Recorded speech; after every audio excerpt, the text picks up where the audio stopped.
नमस्कार दोस्तों, स्वागत है आपका मेरे YouTube चैनल सरल वास्तुकार में। आज मैं आपको जिस चीज़ के बारे में बताना चाह रही हूँ वो है पंचक।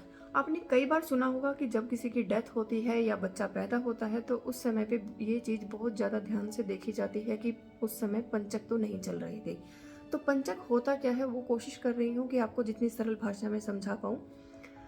पंचक जो होते हैं वो जो चंद्रमा जैसे है, चंद्रमा हो गया, सूर्य हो गई, सारे जो ग्रह हैं वो क्या है कि वो गोचर करते रहते हैं, यानी कि एक राशि से दूसरी राशि में जाते रहते हैं।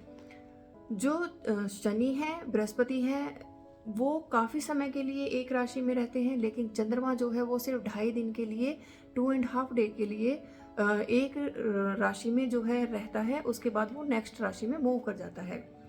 तो जब चंद्रमा 11वीं राशि और 12वीं राशि यानी कि एक्वेरियस और पाइसिस, धनु कुंभ और मीन राशि, इन दो राशियों में जब वो गोचर करता है, यानी कि वो जो 5 दिन का समय होता है उसको, उसके अंदर जो नक्षत्र आते हैं, इसीलिए ही 5 नक्षत्र आते हैं, इसीलिए ही इसको पंचक कहा जाता है।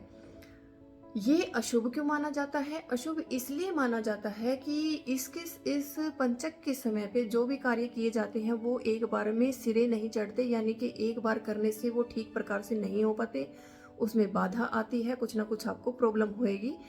इसीलिए डेथ के समय आपने देखा होगा कि उसका एक स्पेशली उपाय किया जाता है। जब इंसान की डेथ होती है तो उस समय देखा जाता है, अगर पंचक है तो उसके लिए एक स्पेशल विधि कुछ परफॉर्म की जाती है।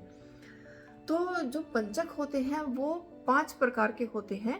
एक प्रकार का नहीं होता पंचक कि वो किस दिन शुरू हुआ है किस दिन शुरू हुआ है उस पर डिपेंड करता है कि उस पंचक को हम कौन सा पंचक बोलते हैं। सबसे पहले जो पंचक है वो शुरू होता है जैसे रविवार को। अगर रविवार को कोई पंचक शुरू हुआ है उसको बोलते हैं रोग पंचक।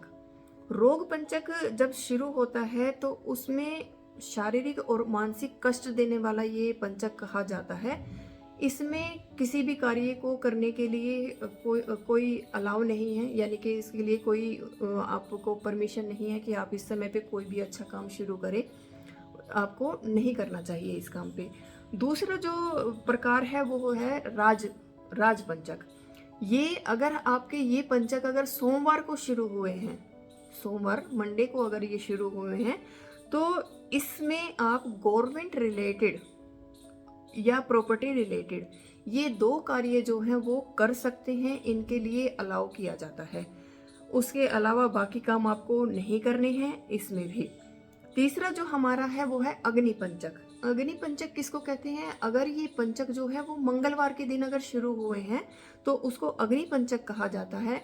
इसमें भी आप सिर्फ कोर्ट या लीगल चीज़ों से रिलेटेड अगर कोई कार्य करना चाह रहे हैं तो सिर्फ वो कार्य आप कर सकते हैं।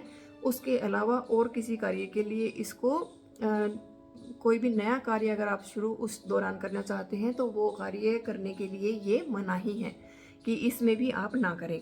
उसके बाद आता है आपका मृत्यु पंचक, जो कि अगर आपका ये पंचक अगर शुरू होते हैं सैटरडे वाले दिन, शनिवार को।